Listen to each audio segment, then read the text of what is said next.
1981 start the disastrous leak of a toxic chemical that has killed several people and left hundreds sick near Visakhapatnam in Andhra Pradesh comes as a shock to a nation struggling to cope with a prolonged lockdown. Resistance of habitations around Gopalpatnam close to the site where the LG Polymers plant is located passed out as the hazardous styrene vapor swept through the area at night. Several deaths took place as people tried to flee, and the chemical rendered them unconscious. There are horrific stories of people falling from buildings or into wells and ditches as they lost consciousness.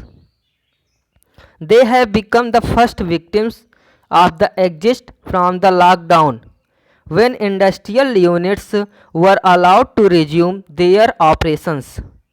Styrene, the chemical involved in the disaster struck plant that produces polystyrene products, is included in the schedule of the manufacture, storage and import of hazardous chemicals rules 1989. The rules lay down strict norms on how it should be handled and stored.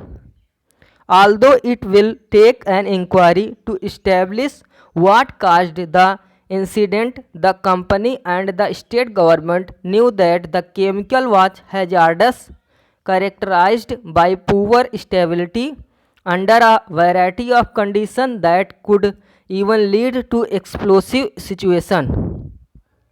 It is also reasonable to assume that the safety mechanism built into the storage structures of something so hazardous was either faulty or allowed to be overridden. Was the reopening work at the factory left to unskilled people, as some city officials have said?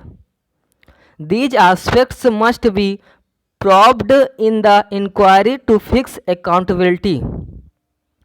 The Andhra Pradesh government must focus immediately on the medical needs of those who have been grievously affected by the gas leak, which has inevitably led to comparisons with the 1984 Bhopal gas disaster.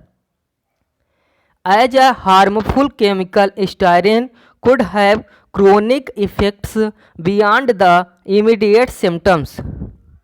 International safety literature cites it as a substance that may cause cancer. There is thus no safe limit for exposure to it. So, platinum payments and compensation for the victims and families are important, but so is access to the highest quality of health care for the victims. What happened in the Gopalpatnam is also a warning for industries across India. Although some may see the incident as a consequence of the lockdown, the states have the authority under the central government's orders to exempt process industries. It needs no special emphasis that safety of industrial chemicals requires continuous watch with no scope for waivers. As India aims for a wider manufacturing base, it needs to strengthen its approach to public and occupational safety. Transparent oversight is not a hurdle to industrial growth. It advances sustainable development by eliminating terrible mistakes. Stop.